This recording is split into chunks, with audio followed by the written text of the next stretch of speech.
Hello everyone, it's Adonis Turner of Adonis Power Conditioning, and I have a quick video for you guys.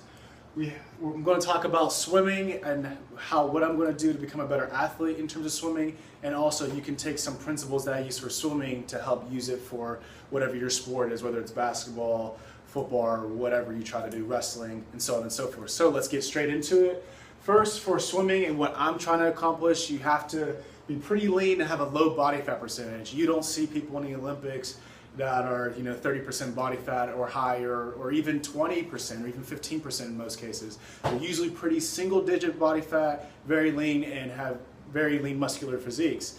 The top backstroker right now is like 6'2 or 6'3", 194 pounds. That's really, really thin for someone at a 6'2 frame. So if you're trying to be a very, very good swimmer, you have to figure out relative to your height, what's a low body fat percentage and what events you're good at, and also try to have a comparable physique roughly to what they're good at. So if the best top 10, top 20 all have 10% body fat or lower, and you're at 15%, one of your goals as you try to diet down is to get down to 10% and lower. So next thing is, for swimming, you have to swim, and you have to be conditioned in the events that you're trying to do. And you have to treat every practice like it's a meet. So if you, and only swimmers will probably understand what I'm saying, if you breathe too many strokes at a time, or if you don't take advantage of, if you don't challenge yourself into the walls, if you don't push off the wall fast enough, if you don't do enough butterfly kicks, all these errors or miscues will translate into the meet. So you want to do exactly what you want to do in the meet, in the practice, as far as form, technique, and intensity, and program over time. That way you can carry over that to meet and do proper form in both practice and the meet. And you're obviously not going to sprint everything, but the technique and form carryover should be roughly the same. And the only thing you need to work on at a meet should be just going faster than your previous best time.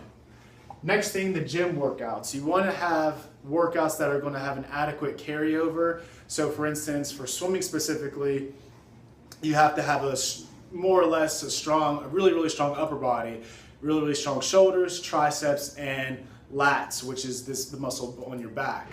So pull-ups will help, bench press will help. If you're also trying to work on conditioning, you can do sprints.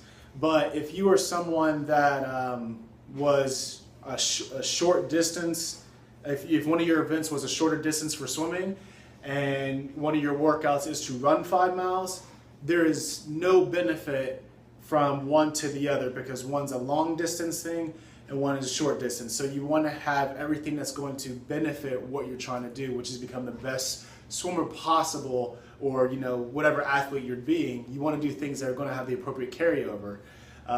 You don't want to do things like if you were a football player and you wanted to get good at football, but you join me for a practice tomorrow morning, that's not going to have an adequate carryover to running through 300-pound people.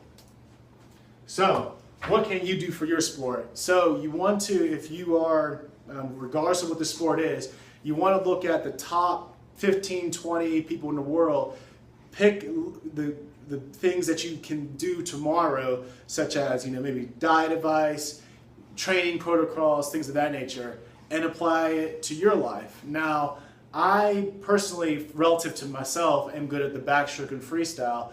So looking at people that are good at butterfly and other different strokes that aren't what I'm good at isn't useful. So I look at the people that are the best at what I want to be good at, and then go from there and see, like, okay, how can I improve my training?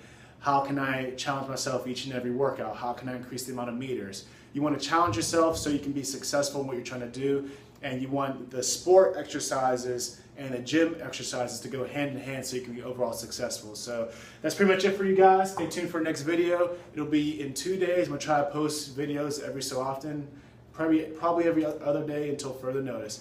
Thanks for watching, guys. You have a good one. Peace.